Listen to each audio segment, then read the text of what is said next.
violencia que solo pueden ser escuchados por niñas, niños y adolescentes bajo la supervisión de sus madres, padres, representantes o responsables. Venezuela amanece con fuerza, Venezuela amanece en unidad, porque la fuerza es la unión. La fuerza es la unión, la fuerza es la unión, te digo.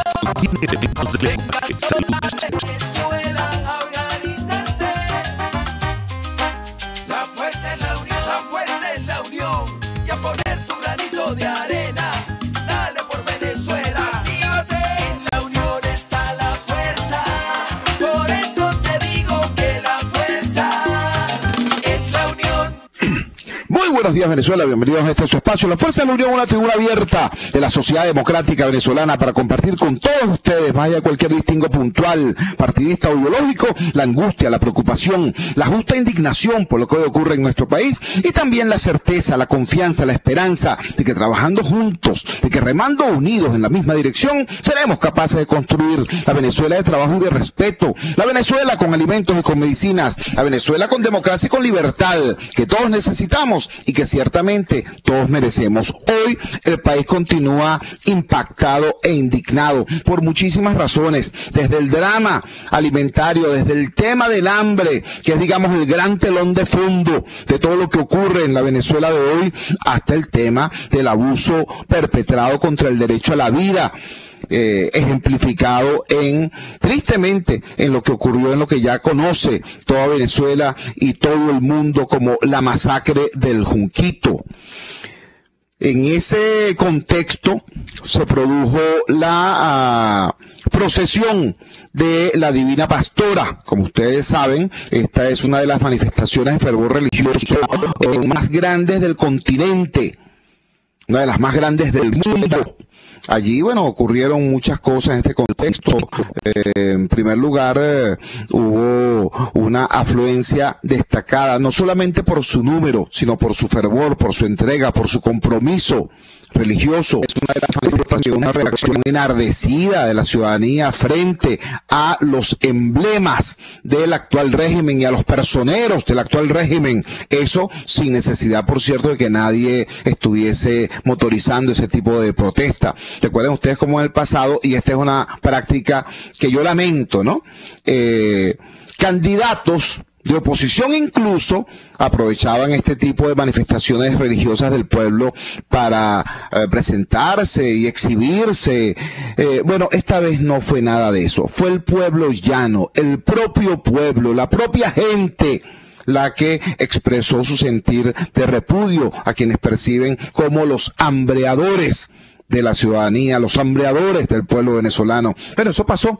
Y también pasó que hubo una familia muy destacada, hubo mensajes muy claros por parte de nuestros obispos, tanto del arzobispo de Barquisimeto, el monseñor Castillo, como del obispo de San Felipe, monseñor Víctor Hugo Basabe, a quien yo tengo el venezolano el placer de conocer desde sus tiempos en que era presbítero y secretario general de la Conferencia Episcopal. Pues bien, esos mensajes, esa claridad y esa conducta claramente combativa del pueblo católico venezolano mereció desde el poder no la comprensión y la rectificación del poder, sino la prepotencia, la soberbia, la grosería desde el poder, y eso implicó las amenazas del señor Mauro Moros contra nuestros obispos, a lo cual ha respondido la Conferencia Episcopal de manera muy clara. Ayer tuvimos aquí a Monseñor Baltasar Cardenal Porras respondiendo también de manera categórica. Vamos a escuchar hoy la voz del obispo que está precisamente en el ojo del huracán, del obispo que dijo con absoluta claridad que la corrupción es una lacra. Fíjense usted qué cosa tan curiosa. El obispo dice, la corrupción es una lacra, y el gobierno se siente aludido y dice, me están ofendiendo. Eso es una violación de la ley del odio. Asumen pues que en efecto ellos son los corruptos. En resumen, tenemos en línea en este momento a Monseñor Víctor Hugo Basabe, quien es el obispo de San Felipe. Monseñor, la bendición. Muchísimas gracias por atender nuestra llamada madrugadora. El pueblo de Venezuela les espera sus palabras con ansias. Buenos días, Monseñor, le escuchamos. ¿Cuál es su comentario frente a estas agresiones y frente a esta perspectiva que tiene hoy el pueblo venezolano? Le escuchamos. Buenos días, Jesús. Un saludo a ti y a toda la gente que te sigue pues a través de la radio, y desde lo más profundo de mi ser pues la bendición. Qué bonito tener la oportunidad a esta hora de la mañana de poder bendecir a esa Venezuela que te escucha y a esa Venezuela que encuentra en ti pues una voz a través de la cual hacer llegar también su sentir. Bueno, mira, yo de verdad que estoy sumamente tranquilo. Yo estoy consciente de no haber cometido ningún delito. El único delito que quizás he cometido y que le molesta precisamente al señor presidente de la República es haber hecho un servicio a la verdad. Y sobre todas las cosas, haber sido un instrumento de Dios para que a través de mi voz hablase el pueblo venezolano. Eso fue lo que yo hice, prestar mi voz al pueblo de Venezuela. Lo que yo expresé, y lo queda demostrado pues por la receptividad que no solamente en el contexto de la Eucaristía de bienvenida de la Divina Pastora quedó demostrado con la reacción de la gente, sino después y en todo momento hasta esta hora pues es el respaldo, la compañía de la gente, la cercanía de la gente, el agradecimiento de la gente pues por haber sido su voz, por haber hablado en su nombre, por no haberme dejado vencer por el miedo, que es lo que esta gente que nos está gobernando quiere infundir en la población y a través de lo cual quiere pues que el pueblo no se exprese. Estamos conversando con Monseñor Víctor Hugo Basabe, uno de los dos obispos que se dirigieron al pueblo católico y al país y al mundo en el contexto de la procesión de la Divina Pastora. Monseñor, hay una cosa paradójica, ¿no? Ya todos sabemos que la llamada ley del odio, en primer lugar, no es ley porque no fue aprobada por el órgano que está facultado para ello, de acuerdo a nuestra Constitución, que es la Asamblea Nacional. Fue aprobada por otro órgano abiertamente cuestionado en el país y en el mundo, la llamada Constituyente.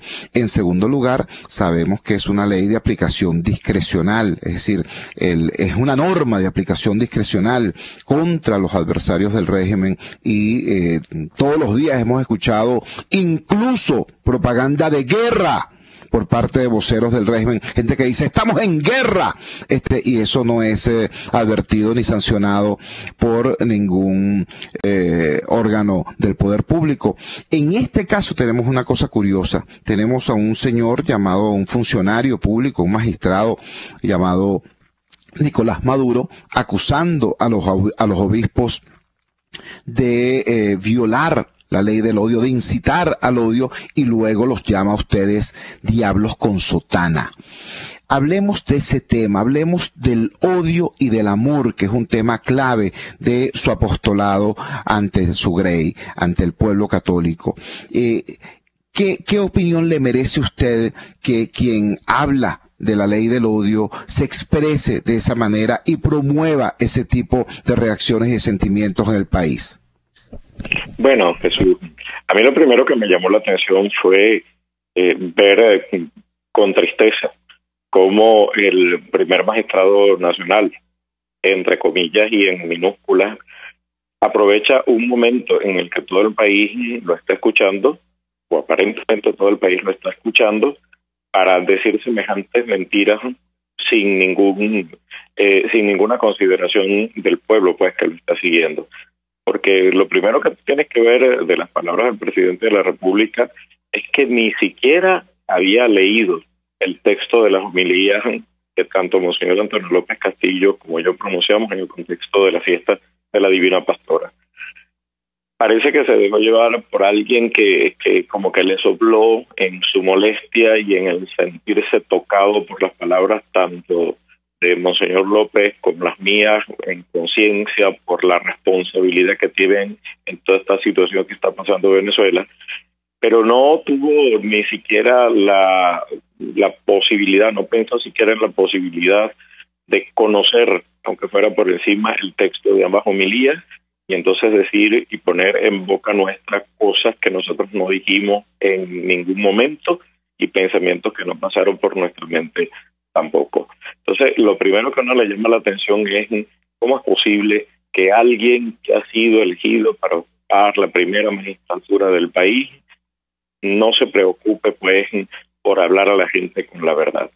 En segundo lugar, bueno, mira, la ley del odio es prácticamente un mecanismo de autodefensa, una especie de escudo a través del cual ellos quieren protegerse de recibir aquello que han sembrado.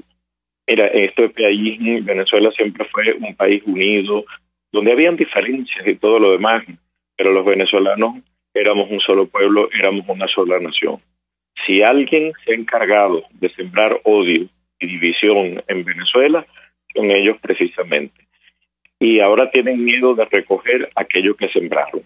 Acá en Venezuela, pues, nunca se nos había dividido de tal manera como ellos han querido hacerlo. Acá el que habló de patriotas y pitiyanquis, de patriotas y escuálidos, aquí el que descalificó al pueblo de Venezuela, que mayoritariamente llegó un momento después de estar de su parte como apátrida, como traidor, etcétera, han sido precisamente ellos. Ahora lo que están es recogiendo aquello que sembraron y entonces pretenden esa cosecha pararla con un instrumento de represión, con un instrumento de retaliación, como es, como tú bien lo dices, esa ley no ley, que es la ley contra el odio. Fíjate que en ese sentido yo tengo suma tranquilidad. Yo creo que tú lo sabes, antes de ser sacerdote y por supuesto mucho antes de ser nombrado obispo por el Papa Francisco, yo soy abogado egresado de la Universidad del Zulia.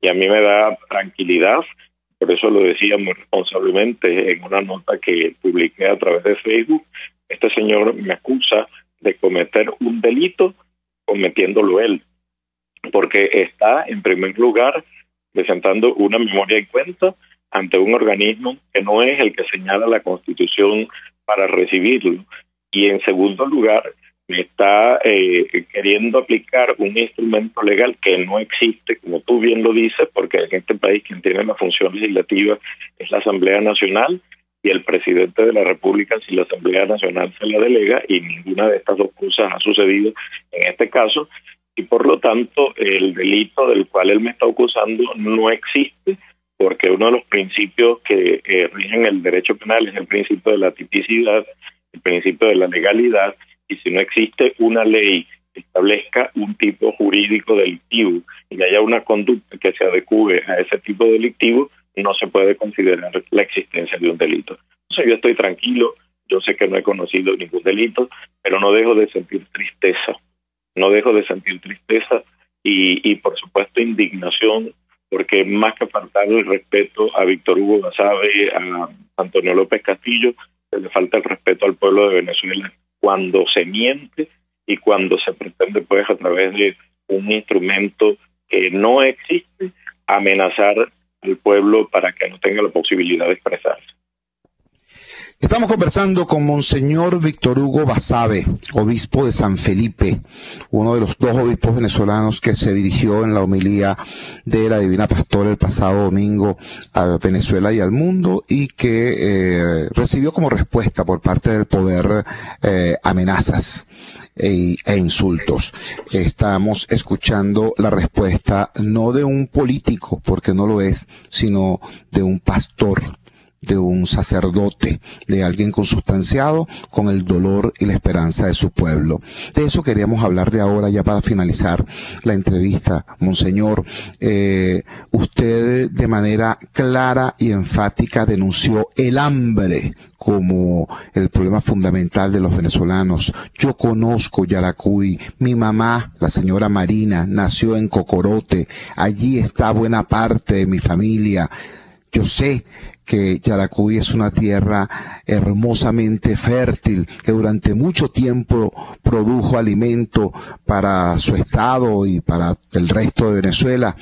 ¿Cuál es la situación hoy del habitante de Aroa, de San Felipe, de Cocorote, de Yaritagua? ¿Cuál es la situación hoy del yaracuyano, del larense, de los venezolanos que usted ha conocido allá en el centro occidente del país a propósito de este tema del acceso a los alimentos? Le escuchamos. Bueno, mira, la situación de Yaracuy es verdaderamente triste, pues, en este momento. Aquí las situaciones de hambre, de malnutrición son las que se multiplican. Acá en Yaracuy prácticamente no consigues nada que comer. Cocorote lleva 2 días en la noche protestando. Antenoche, ayer en la noche, estaban protestando a las salidas de la carretera panamericana porque Cocorote no tiene gas doméstico, porque Cocorote no tiene comida, porque Cocorote no tiene agua, porque Cocorote tiene una cantidad de problemas pues que están tocando muy profundamente la vida de sus habitantes. Pero todo Yaracuy, fíjate que es lamentable, esta tierra, como tú lo dices, tan fértil, esta tierra que emana leche y miel, esta tierra hermosísima que el Señor me ha confiado para pastorear, comida, es una tierra pues, si algo está en este momento presente es el hambre. Una tierra sembrada de azúcar, pero con la caña dañada completamente porque los centrales azucareros que existían acá en el estado fueron expropiados, hoy en día están paralizados, la gente está sin trabajo, pero lo peor de todo, la gente no tiene dónde sembrar, la gente no puede hacer uso de las tierras sembradas de caña porque el estado que expropió los centrales, que no permite que trabajen, tampoco permite que la gente pueda sembrar una mata de plátanos, una mata de yuca para poder saciar su hambre, para poder paliar su situación. Yaracuy está en una situación verdaderamente de emergencia. De hecho, en este momento se comienzan a hacer las mediciones acá del proyecto Samán de Cáritas y de verdad que ya por sí las cifras, lo que estamos viendo es alarmante. Los niveles de desnutrición, no solamente infantil, sino adulto y en personas de la tercera edad, son impresionantes. Porque yo estoy claro en la misión que me corresponde como pastor de este pueblo, de anunciarle la palabra de Dios, pero también de denunciar las injusticias que van en su contra. Señor, yo le agradezco con muchísimo fervor los minutos que nos ha regalado, la bendición que nos dio al principio del programa y sobre todo su valentía como pastor y su valentía como ciudadano.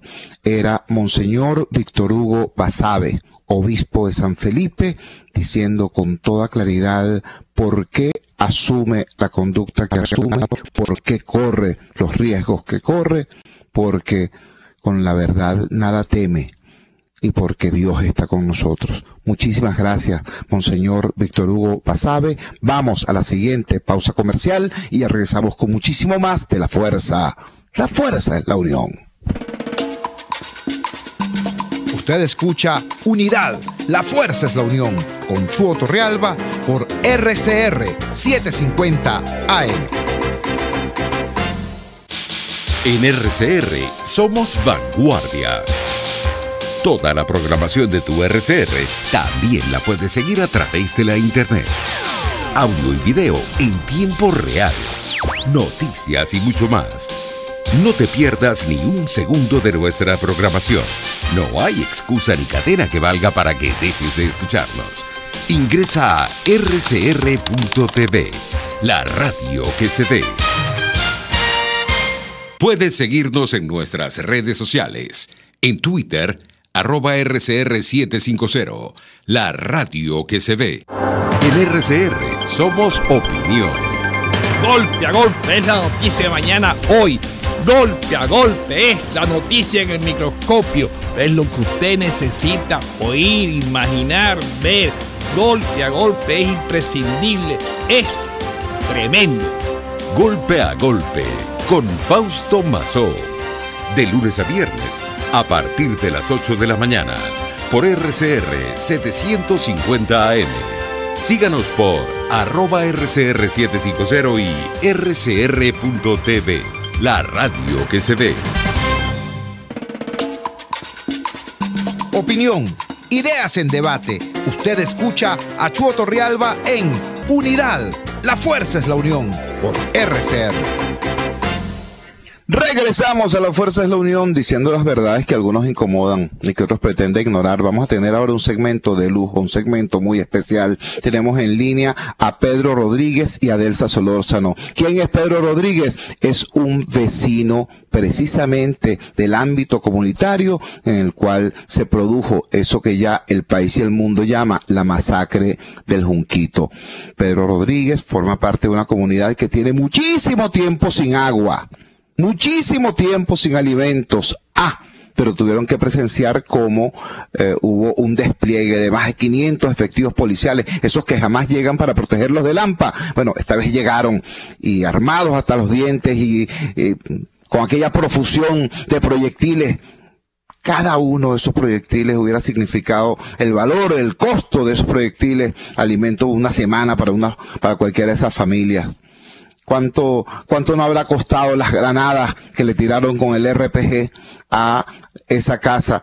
Con ese mismo costo le hubieran puesto agua a lo mejor durante un mes a ese sector, a esa comunidad. Pero dejemos que sea Pedro Rodríguez y Delsa Solórzano quienes nos expliquen distintos aspectos, distintas dimensiones de esta situación. Escuchemos en primer lugar al representante comunitario. Pedro, buenos días. Gracias por tu valentía, gracias por atender nuestra llamada. ¿Qué fue lo que los vecinos vieron ese día en que se produjo la masacre del Junquito? Te escuchamos. Buenos días, señor. Mire, aquí lo que pasó fue lo siguiente, o sea, desde las 4 de la mañana aproximadamente, según tengo entendido de varias fuentes, estos señores llegaron de la contrainteligencia militar, ¿no? Y tomaron la vigilancia, que hicieron un abuso de porcino porque agarraron los documentos de la vigilancia, supuestamente para llevarlos, luego los lanzaron en la calle, que los dejaron en la calle, sí, no les importó nada, un abuso total. Y bueno, sí, como usted dice, o sea, todo lo que acaba de mencionar allí, pues el problema del agua, el problema de la comida, hasta el de diciembre pagamos la bolsa CLAP los vecinos, y aún no ha llegado nada, ninguna bolsa, nos dicen que para mañana, que para la semana que viene, y la gente está muy molesta también con el tema del agua, por ejemplo, si tienen más de 4 meses que no mandan el agua, o sea, esto es una cosa completamente inhumana, es insoportable y, o sea, no se puede vivir así. Y encima de eso, como usted dice, o sea, nos mandaron fuerzas, o sea, mandaron más de 500 efectivos policiales, mandaron helicópteros, mandaron francotiradores, o sea, mandaron todas las fuerzas policiales posibles para acabar con ese señor. Supuestamente, según ellos, es un terrorista, ¿no? Cosa que, bueno, que al final no se sabe quién es el verdadero terrorista en este caso, ¿no? ¿Me copian? ¿Aló? Exactamente, Pedro, te escuchamos. ¿Me escuchan? Ok, perfecto. Y bueno, esa fue la situación. Mire, o sea, eso parecía un escenario de guerra, o sea, de una película, o parecía que estuviéramos en el Medio Oriente. O sea, eso eran granadas, metralletas, escopetas, como usted dijo, después mandaron estas ametralladoras de arsenal militar, o sea, y tumbaron 2 casas, después demolieron a las 6 de la tarde, pusieron explosivos y volaron lo que quedaba de las casas, que eso fue una explosión que, bueno, que la escuchó toda la comunidad, porque, bueno, o sea, eso fue algo horrible, todos aquí estaban asustados, o sea, hasta cortaron la luz, imagínense, o sea, cortaron la luz de la mañana, durante todo el día, en todo el Junquito, desde el kilómetro 12 hasta el kilómetro 24, aproximadamente tengo entendido que no hubo luz, sino hasta la noche, o sea, no había señal de teléfono, y encima de todos los problemas que ya hay, ¿no? Que ya por aquí en Junquito en la comunidad hay bastantes, ¿no? Como por ejemplo el tema de la inseguridad, ¿no? El tema del agua, o sea, son muchas cosas las que están pasando aquí y bueno, que están pasando a nivel nacional. Nosotros no somos los únicos, estamos conscientes de eso, pero de verdad que es una situación bien delicada y bien desagradable para todos los vecinos. Hay gente que le dio ataques de pánico, hubo gente que tuvo que salir corriendo porque les daba miedo que una pérdida les llegara a su casa. O sea, fue una situación bien delicada y bien desagradable, como le estoy repitiendo. Pues no sé si quiere saber algo más. Sí, Pedro, quisiera que nos repitieras una información que hasta ahora ha sido manejada como rumor o como versión, pero no ha habido confirmación sobre eso. Tú nos acabas de decir que demolieron no una, sino 2 casas allá en el sector donde tú vives, donde se produjo la llamada masacre del Junquito. ¿Puedes confirmarnos eso? En efecto, fue demolida la vivienda donde fue cercado Oscar Pérez y su grupo y además otra vivienda más. ¿Eso está confirmado? Bueno, mire, yo no vi cuando demolieron la casa, pero resulta que ese sitio es visible desde todo el Junquito, desde muchas partes, y hay muchos testigos, muchas personas que sí, que en efecto lo confirman, demolieron esas casas, y bueno, y hay rumores, porque, son rumores, ¿no?, pero dicen que habían civiles adentro y que todos fallecieron, o sea, que realmente fue una masacre, y dicen que realmente hay muchos más heridos y muchos más muertos de los de la cifra oficial que están diciendo. Y bueno, yo le puedo decir que me consta porque yo estaba ahí en la vía y pasaban ambulancias con heridos, muertos, heridos. Mira, eso fue una cosa horrible, un sangrero por todos lados, o sea, eso fue, bueno, como le digo, un escenario de guerra, eso no tiene otro nombre. Estamos hablando del kilómetro 16 del Junquito. Tengo entendido que este sector, esta organización, ya tú me dirás exactamente el nombre de la misma, cuando al salirse de la carretera tiene una profundidad como de 5 o 6 kilómetros, quizás algo más, la última casa, y que todo el sector se sentía estremecido por las explosiones y el impacto de los disparos. ¿Eso es así? Eso es completamente cierto. Bueno, la urbanización exactamente se llama Urbanización El Araguaney. Eso es cierto, porque imagínense, yo vivo, bueno, en una parte alejada del sitio, no, pero es visible, o sea, el lugar, digamos, a unos 300 metros hacia el centro, digamos, quizás un poco más. Y bueno, sí, eso fue en efecto, o sea, en mi casa, le puedo decir en mi casa, por ejemplo, explotaban las granadas y parece que los vidrios en mi casa se iban a volar, o sea, que yo incluso resguardé a mi familia, les dije que se metieran hacia adentro porque me daba miedo, porque imagínense, son armas de muy alto calibre, y una bala perdida puede entrar por una ventana y bueno, ni Dios lo quiera, pasó una tragedia, ¿no?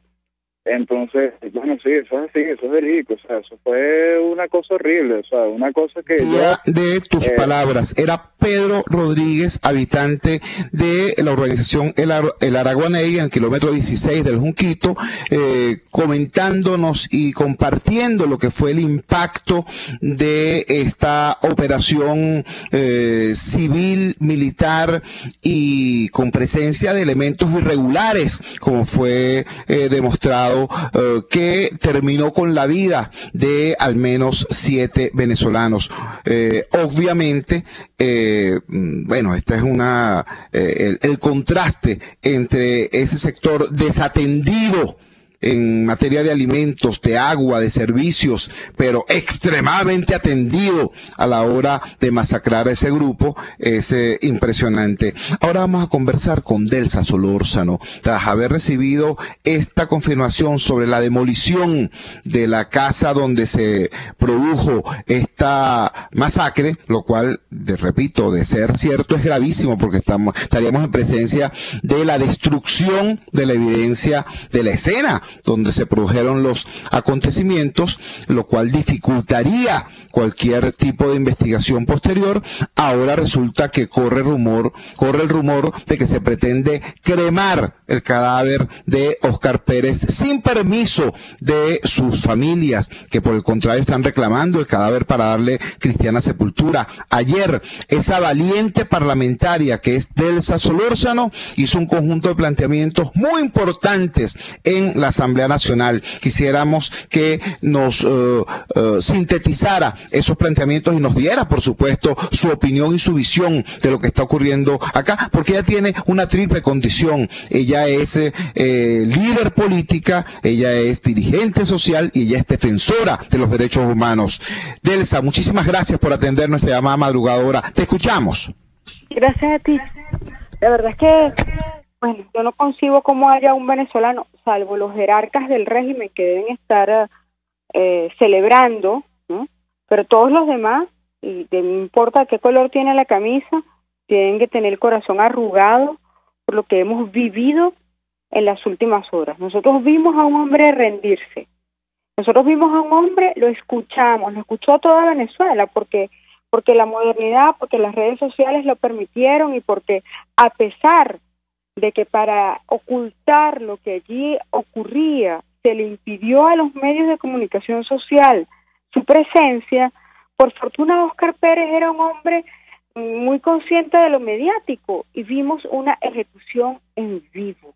Y escuchamos a unos hombres negociando con los representantes del Estado para entregarse y diciéndoles que por favor no dispararan porque habían civiles, y a pesar de eso no solamente dispararon, sino que porque no dispararon con armas convencionales, sino que utilizaron armas de guerra, como tú bien señalabas al inicio, costosísimas, desproporcionadas, para masacrar a unas personas que por sus venas corre la misma que corre por las venas nuestras.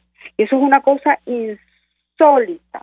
Los planteos los hemos hecho ayer en el seno de la Asamblea Nacional con varias dudas.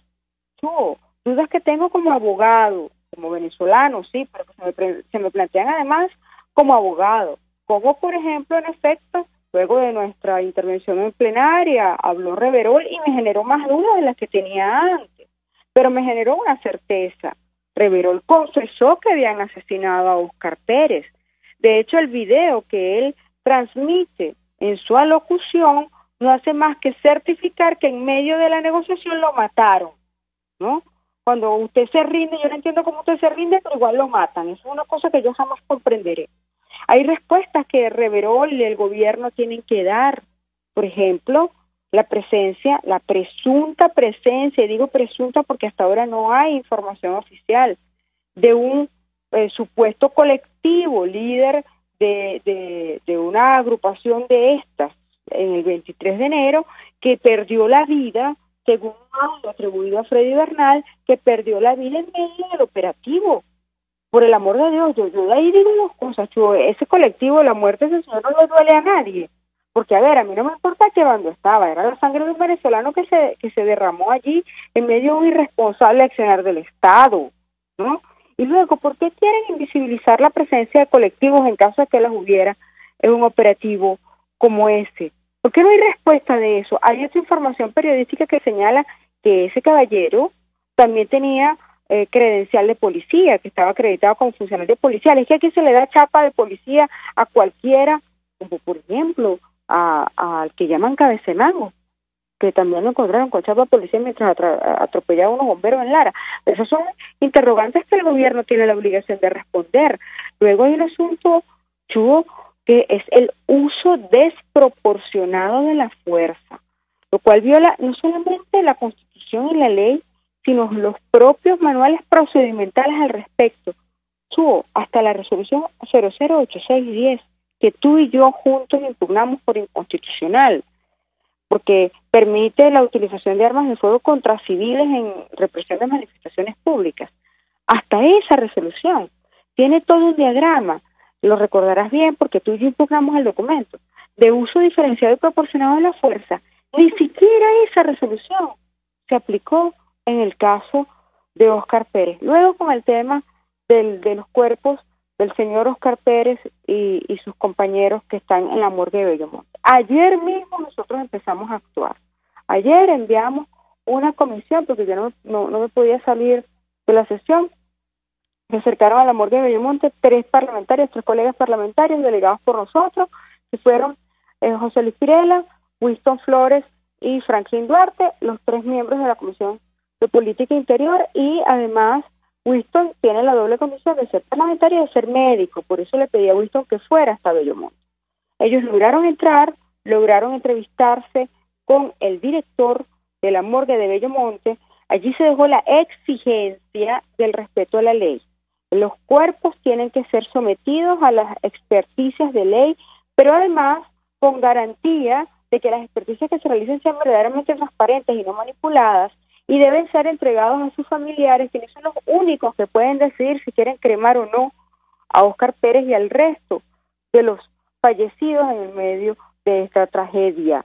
En casos como este, por cierto, se recomienda que no se cremen por una posible exhumación posterior para poder seguir realizando investigaciones y poder alcanzar la verdad. Pero nada de esto está garantizado. ¿Qué le dijeron a nuestros diputados ayer?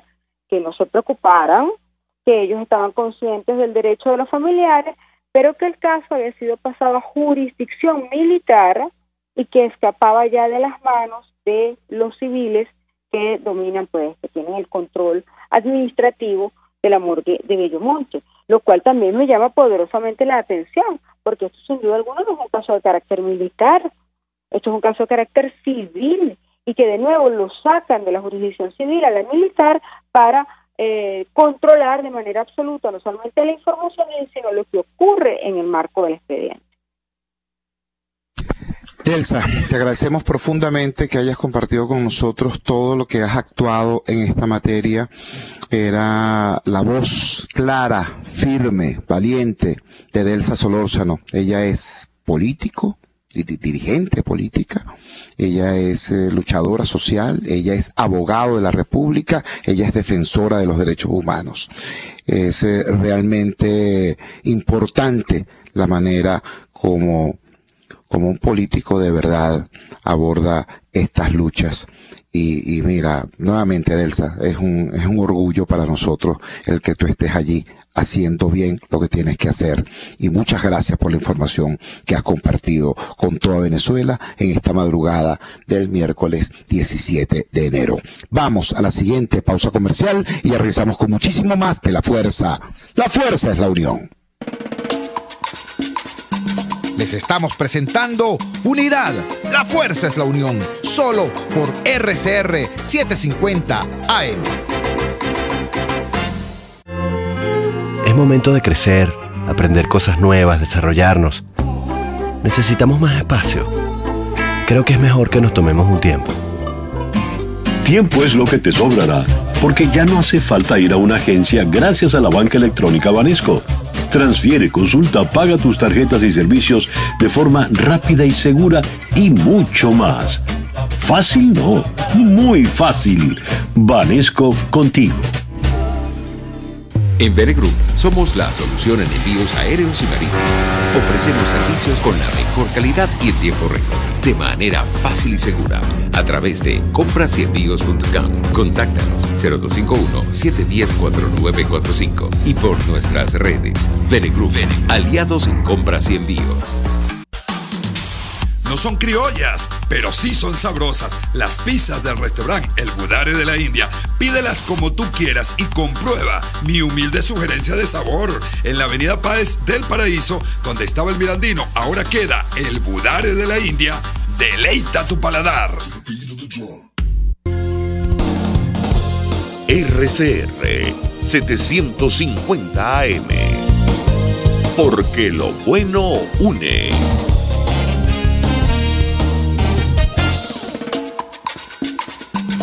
Les estamos presentando Unidad, la fuerza es la unión, solo por RCR 750 AM.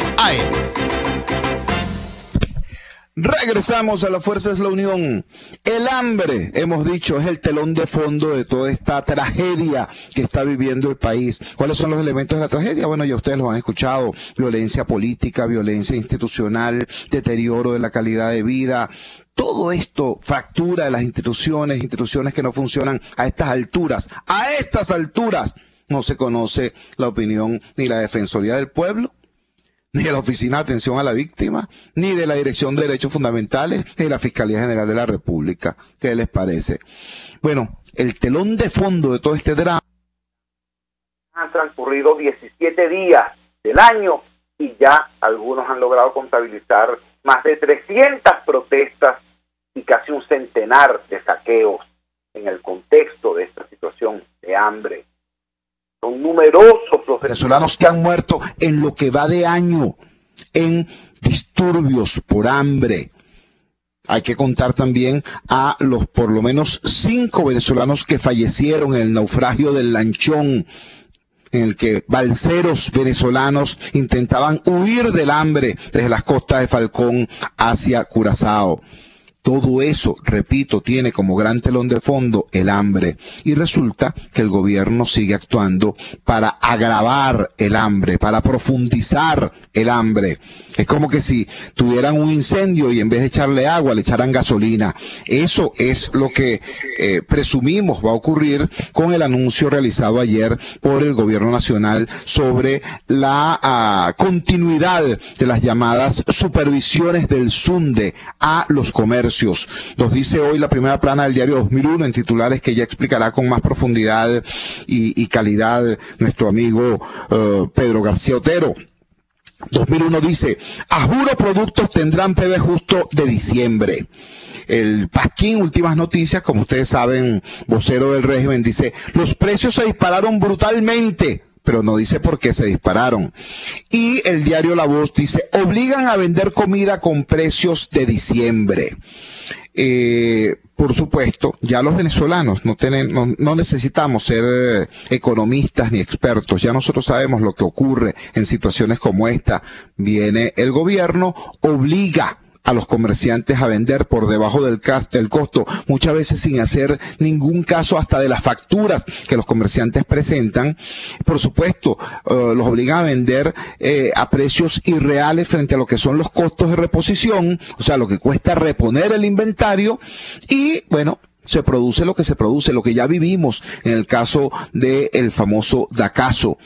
Cuando hubo el Dacazo, los comercios tardaron casi 11 meses en reponer inventarios. Pero ¿qué pasa con la comida? ¿Quién aguanta esta destrucción? Hay quienes dicen que esto no es casual, que quieren destruir desde el poder la red comercial para que todos los venezolanos dependamos de la miseria institucionalizada de los CLAP y de esa manera ejercer control total sobre el país, precisamente en un año en el que hay elecciones presidenciales. Pero dejemos que sea María Carolina Uzcategui, presidenta de Consecomercio, quien nos explique cuál es la expectativa que tienen los comerciantes venezolanos frente a esta reanudación de la amenaza. Presidenta, ¿cómo está usted? Muy buenos días, gracias por atender nuestra llamada madrugadora, le escuchamos. Muy buenos días, Chugo, muy buenos días a toda la gran audiencia de este programa. Indiscutiblemente un inicio de año bien complejo. Los comercios, específicamente todo lo que se refiere a la distribución de alimentos del país, comienzan el año ya con los anaqueles vacíos, ya que en diciembre tuvimos una demanda inesperada por el bono del Niño Jesús, que fue repartido a última hora y sin ningún tipo de anuncio ni coordinación con los comercios para que supieran que venía esta digamos, demanda que no estaba prevista después de un año de caída en las ventas y que nadie pensó que diciembre iba a poder haber ventas importantes. Nadie tuvo previsión de tener suficientes inventarios. Pero bueno, los anaqueles ya estaban vacíos, los comerciantes estaban sin capital, puesto que los bonos del Niño Jesús todavía a la fecha no han terminado de ser cancelados. Algunos, un porcentaje, 3% de estos bonos resultaron falsos, y la empresa que los canjea no reconoce, por supuesto, estos que ellos llaman falsos. Y además, a los comerciantes se les está cobrando un 5% de comisión por el manejo de estos bonos, la empresa Valevec. Entonces, un dinero que llega tarde, y en un esquema de hiperinflación donde cada día ese dinero pierde poder adquisitivo, llega tarde, llega incompleto con respecto a las ventas que se hicieron en diciembre, ya representaba un problema para que los comerciantes, los dueños de abastos y supermercados pudieran hacer reposición de inventarios. El colmo es que lo poco inventario que teníamos en ese momento, decide el SUNDE que se debe vender a precios del 15 de diciembre pasado. Unos precios que no tienen nada que ver con la realidad actual, puesto que desde el 15 de diciembre hasta la fecha todo el mundo sabe cómo se ha devaluado la moneda. Para nadie es secreto, aquí todo el mundo revisa esa página que el gobierno insiste en pretender ignorar, pero que es el único referente para la compra de divisas en el país. Entonces, todo el mundo sabe cuánto se devaluó. Ya en la realidad que tenemos hoy con respecto al 15 de diciembre es absolutamente diferente. Y además, hay un agravante en la estructura de costos de todos los comercios, y es que el 31 de diciembre el gobierno decide aumentar un 40% los salarios, que por supuesto, tanto el productor agrícola como el industrial, como el mismo comerciante, debe incrementar sus precios para poder cubrir este aumento salarial decretado por el gobierno. Entonces, bien, estas inspecciones obligan a bajar los precios al 15 de diciembre de otros productos que no eran de primera necesidad, terminan de agotarse los inventarios de la mayoría de los comercios, le prohíben, en primera instancia le prohibieron al comercio comprar nueva mercancía con precio nuevo, luego le prohíben al industrial ponerle precio actualizado a los productos. Pasa una semana, hay una reunión con el vicepresidente el viernes pasado, el viernes 12, el vicepresidente dice, cónchale, disculpen, nos equivocamos, pueden actualizar los precios, en realidad hay las cosas han cambiado, ya no los vamos a inspeccionar diariamente como los estamos haciendo, obligando a bajar los precios y verificando pues cada movimiento que tuviese dentro del comercio. Vamos a llegar a un acuerdo, vamos a revisar las estructuras de costo. Y todo estaba bien, todo el mundo salió feliz y contento de esa reunión. Y el lunes amanece otra realidad. El lunes 15 el presidente hace su alocución, anuncia lo que ya todo el mundo sabe, lo mismo que tú has dicho, y ayer el vicepresidente determina que sí, que todos debemos volver a los precios del 15 de diciembre pasado. Bueno, resultado, todo el mundo lo sabe, todo el mundo recuerda lo que pasó con el cartón de huevos hace algunos años y el empeño del vicepresidente en decir que ese era el precio que ellos querían que tuviese. No va a haber reposición de inventarios, no solamente porque, claro que la habrá, pero tomará su tiempo, ya no habrá la misma posibilidad de llenar los anaqueles en muy corto plazo. Y no la va a haber, no solo porque ya el comerciante no tiene capital para hacerlo, no solo porque el industrial no está en condiciones de producir a los precios que el gobierno quiere imponerle, sino porque además lo poco que se está produciendo, por ejemplo, lo que se está produciendo en nuestros campos, no tiene la manera de llegar a los comercios porque las carreteras venezolanas en este momento se han convertido en un foco de violencia, un foco de inseguridad. Los llamados ferieros de los Andes, que son quienes distribuyen las hortalizas y las verduras en todo el país, afirman que no van a salir a distribuir nada hasta tanto no se les garantice su seguridad y la seguridad de su mercancía, de sus camiones, de sus choferes en las carreteras venezolanas, porque lo que está ocurriendo es un caos desproporcionado en todas las carreteras del país. Y eso el gobierno pareciera ignorar o pareciera desconocer que es su responsabilidad, tal como lo dice la Constitución, la seguridad de los venezolanos que manejan cada una de esas unidades de transporte y por supuesto de los bienes y de la mercancía que le va a garantizar la comida a las diferentes poblaciones, a las diferentes ciudades de Venezuela. María Carolina, yo quiero agradecerte vivamente pues el que nos hayas dado esta información. Quisiera un dato adicional. ¿Tienen ustedes ya información? Te pregunto, estamos conversando con María Carolina Uzcategui, la presidenta de Concecomercio. ¿Tienen ya ustedes información de comercio su fuente de ingreso? Pero en esta ocasión, recordemos que Venezuela tradicionalmente, las primeras 2 semanas del año, hasta el 15 de enero, siempre habían vacaciones colectivas en la mayoría de las empresas y comercios del país. Esas vacaciones, a la fecha de hoy, 17 de noviembre, todavía parecieran estarse extendiendo. Muchas ciudades no han terminado de despertar comercialmente, en algunos casos por los saqueos que han ocurrido, los hechos vandálicos que han ocurrido, en algunos casos temor a que eso le pueda ocurrir. Muchos comerciantes están asustados, temerosos de que en su ciudad se repita lo que ocurrió este fin de semana pasado en Calabozo o lo que ha ocurrido en otros lugares, en pequeñas poblaciones de Venezuela, y otros simplemente no tienen mercancía para abrir. Entonces hacer evaluaciones, determinar cifras exactas en este momento es difícil porque no sabemos cuántos realmente van a permanecer de esa manera y cuántos resulta que están en una actitud cautelosa esperando a ver qué es lo que pueda ocurrir en el país y lo que pueda ocurrir en sus propias comunidades, en su propia ciudad. Muchísimas gracias, María Carolina, por toda esta información valiosísima que nos ha suministrado en esta madrugada del miércoles 17 de enero. Era María Carolina Uzcategui, presidenta de Concecomercio, advirtiendo sobre el rudo impacto que va a tener para la estructura comercial, para los trabajadores del sector comercio y para el pueblo consumidor, esta decisión del gobierno nacional de dar continuidad al hostigamiento a través de las llamadas supervisiones del SUNDE. Vamos a la siguiente pausa comercial. comercial y ya regresamos con muchísimo más de La Fuerza. La Fuerza es la unión.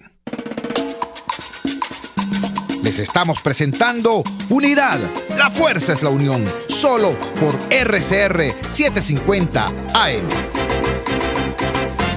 Puedes seguir nuestra programación a través de rcr.tv, la radio que se ve.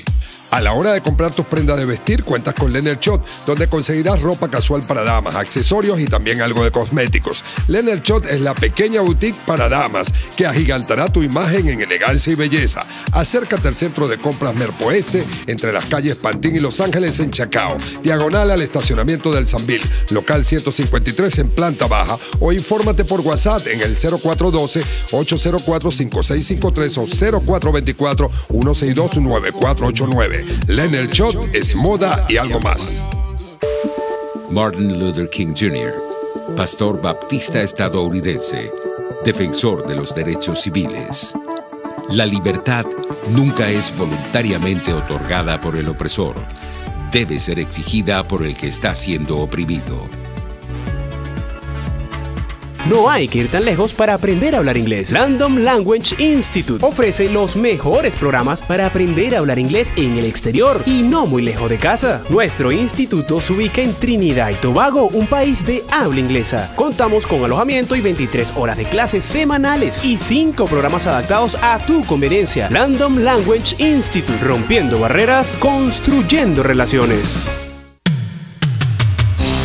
Antes de empezar el día, entérese de lo que acontece en el país junto a Pedro García Otero en Titulares de la Mañana. De lunes a viernes a las 6:30 de la mañana. Acompáñelo y empiece su día bien informado. Titulares de la Mañana con Pedro García Otero. Solo por RCR 750 AM. Porque lo bueno une. Amanece con la fuerza de un país que quiere cambio. Chuo Torrealba está al aire en Unidad. La fuerza es la unión. 482-9750 y @Chuo Torrealba por RCR. Regresamos a La Fuerza de la Unión con el tiempo justo para sugerir, para recomendar vivamente el que busquen en las redes sociales la última columna de la periodista Sebastiana Barraez. Sebastiana Barraez, como todos ustedes saben, es una periodista especializada en la cobertura e investigación de la fuente militar. Su última columna está referida a lo que ella llama la indignación que ha producido en la Fuerza Armada Nacional el operativo que culminó con el asesinato de Oscar Pérez y de otros 6 venezolanos. Creo que es un material importante, creo que es un material que tiene mucha información de calidad, por eso sugiero vivamente su lectura y que cada quien saque, por supuesto, sus conclusiones. Repito, la columna de Sebastiana Barraez en el portal web Punto de Corte ya ha sido reproducido por muchísimos otros portales y yo creo que es un material que debe ser visitado y ojalá que podamos tener mañana con nosotros acá a su autora Sebastiana Barraez. Bueno, trabajamos para ustedes en la dirección general de la emisora, Jaime Nestares. En la producción de este espacio estuvo Zaida Castillo, al frente de los controles estuvo César Arteaga. Habló para ustedes su amigo, comunicador popular, activista social, ciudadano en lucha por la democracia y por la libertad, Jesús Chuo Torrealba. Ahora más que nunca, fuerza Venezuela, porque la fuerza es la unión. RCR presentó Unidad. La fuerza es la unión.